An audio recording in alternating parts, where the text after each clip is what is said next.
கர்த்தருடைய பரிசுத்தமுள்ள நாமத்திற்கு ஸ்தோத்திரம். இன்றைய நாள் என் கர்த்தருடைய வார்த்தையாக சங்கீதங்களின் புஸ்தகம் 86வது அதிகாரம் 7வது வசனம். நான் துயரப்படுகிற நாளில் உம்மை நோக்கி கூப்பிடுவேன், நீர் என்னை கேட்டருளுவேன். தாவீது விண்ணப்பிக்கிறான் கர்த்தரிடத்தில் மிகவும் அருமையாக, என்னுடைய துயரமான நேரத்தில் நான் உம்மை நோக்கி கூப்பிடுவேன்.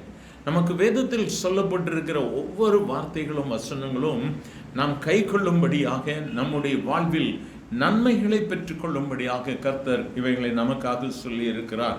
இந்த வார்த்தைகளை கேட்கிற எனக்கு மிகவும் அருமையானவர்களே, நம்முடைய வாழ்விலும் துக்கமான நாட்கள், துயரமான நாட்கள், கஷ்டமான நாட்கள், போராட்டத்தின் நாட்கள் வருகிறதாக இருக்கிறது. அப்பொழுது நாம் கர்த்தரை நோக்கி கூப்பிடும் பொழுது அவர் நமக்கு பதில் கொடுப்பார். சங்கீதக்காரன் சொல்லுகிறான், நீர் என்னை கேட்டு அருளுவீர். இதுதான் நம்முடைய நம்பிக்கை, இதுதான் விசுவாசம். ஏதோ நான் ஜெபம் பண்ணுறேன் அப்படி இல்லை, கர்த்தர் என் ஜெபத்தை கேட்பார். என்னுடைய ஜெபத்தை அவர் தள்ளவே மாட்டார்.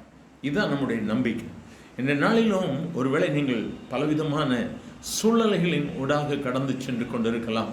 ஒருவேளை நீங்கள் சொல்லலாம், என்னால் ஜெபமே பண்ண முடியலை, அவ்வளவு கடினமான கண்ணீருக்குள்ள இருக்கிறேன். தேவ பிள்ளையை சோர்ந்து போகாதே, சத்ருவனை மேற்கொள்ள இடம் கொடுக்கவே செய்யாத. ஆண்டவர்கிட்ட சொல்லு, தகப்பனை என்னை பலப்படுத்தும், என்னை எடுத்து நிறுத்தும் ஆண்டவரே. நீங்க கேட்டு பாருங்க, என் தேவன் உனக்கு உதவி செய்வார். கண்ணீர் விடுகிற பிள்ளைகளை கண்டவர் தூர போற தேவன் அல்ல.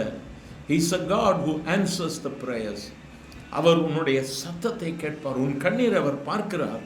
இந்த நாளில் நீ சோர்ந்து போயிருக்கிறாயோ, எல்லாவற்றையும் உதறி தள்ளிவிட்டு ஆண்டவருடைய சமூகத்தில் சென்று, ஆண்டவரே உம்மை நோக்கி கூப்பிடுகிறேன், உம்முடைய வசனத்தின்படி என் ஜெபத்தை கேட்டரும், என் ஜெபத்திற்கு பதில் கொடு. நீ நம்பிக்கையோடு கூட இன்று நீ ஜெபிக்கும் பொழுது நிச்சயமாக கர்த்தர் உனக்கு உதவி செய்வார்.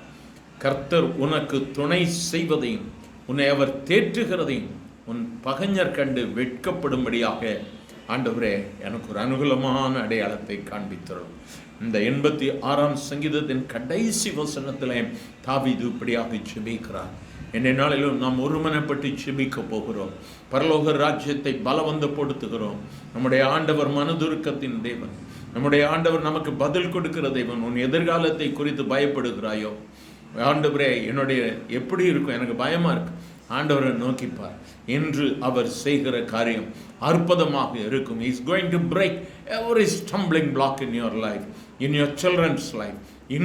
இன்று கர்த்தர் செய்யும் அற்புதத்தை நாம் நின்று ஆண்டவருக்கு சாட்சியாக அறிவிப்போம்.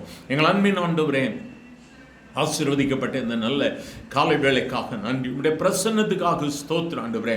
உம்முடைய பிள்ளைகளோடு கூட இணைந்து நானும் ஜெபிக்கிறேன் ஆண்டவரே. உம்மை நோக்கி உம்முடைய பிள்ளைகள் கூப்பிடுகிறார்கள், கேட்டருளும் ஆண்டவரே. யாருப்பா எங்களுக்கு உதவி செய்வா?